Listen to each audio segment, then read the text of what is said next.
Assalamualaikum warahmatullahi wabarakatuh. Perkenalkan, nama saya Putri Puspitasari dengan NIM 24044111585. Pada video kali ini saya akan menjelaskan terkait materi keamanan basis data dan sistem informasi, yaitu bagaimana sih cara mencegah, mengatasi, dan memperbaiki dari serangan, ancaman, maupun gangguan.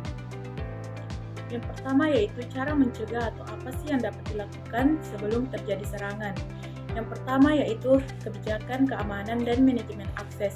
Jadi setiap pengguna diberikan hak akses sesuai dengan kebutuhannya saja.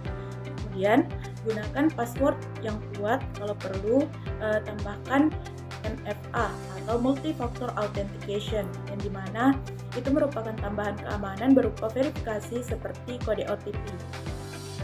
Selanjutnya yaitu keamanan jaringan. Gunakan firewall untuk melindungi jaringan dari akses yang tidak sah. Kemudian, gunakan VPN untuk akses jarak jauh. Selanjutnya yaitu keamanan aplikasi. Gunakan validasi input guna menghindari SQL injection dan XXS. Kemudian, update sistem secara berkala. Selanjutnya yaitu backup data secara rutin. Jadi data disalin kemudian disimpan di tempat yang berbeda untuk menghindari kehilangan data. Selanjutnya yaitu monitoring sistem.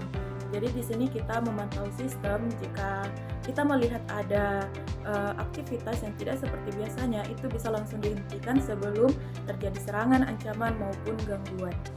Selanjutnya yaitu keamanan perangkat. Gunakan antivirus, update OS, dan juga batasi penggunaan perangkat eksternal.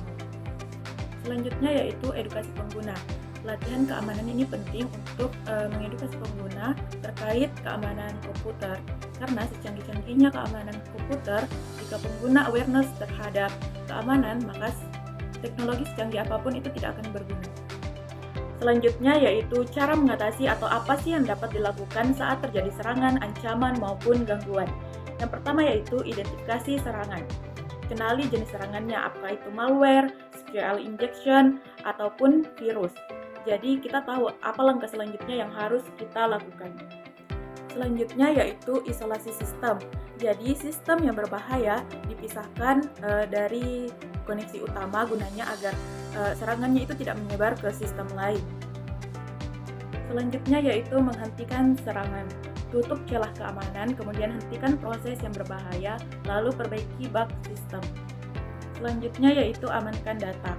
Backup data yang masih aman untuk mencegah perubahan pada data. Selanjutnya yaitu dokumentasi. Catat kronologi kejadian, kemudian simpan bukti serangan. Gunanya agar jika sewaktu-waktu serangan ini terjadi kembali, itu kita sudah tahu langkah apa sih yang harus kita lakukan. Selanjutnya yaitu cara memperbaiki atau apa sih yang bisa dilakukan setelah serangan ataupun gangguan terjadi. Yang pertama yaitu pemulihan sistem, restore data dari backup. Jadi data yang tadi kita salin itu dipulihkan. Kemudian perbaiki sistem yang rusak. Yang kedua yaitu analisis penyebabnya. Jadi cari akar masalahnya, apakah itu bug, human error, dan lain-lain.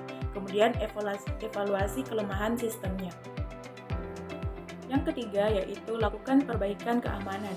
Pertama itu kita bisa dapat melakukan update sistem, kemudian tambahkan proteksi, lalu perkuat autentikasi.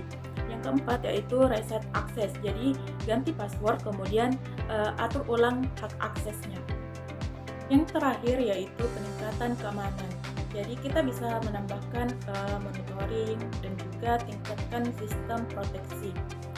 Jadi, keamanan basis data dan sistem informasi harus dilakukan secara menyeluruh karena melibatkan banyak sekali komponen. Keamanan tidak cukup hanya di database saja, tetapi juga harus mencakup seluruh sistem informasi. Itulah tadi materi terkait keamanan basis data dan sistem informasi yang dapat saya sampaikan. Mohon maaf bila masih banyak kekurangan dan kesalahan. Saya akhiri. Wabillahi taufiq wal hidayah. Wassalamualaikum warahmatullahi wabarakatuh.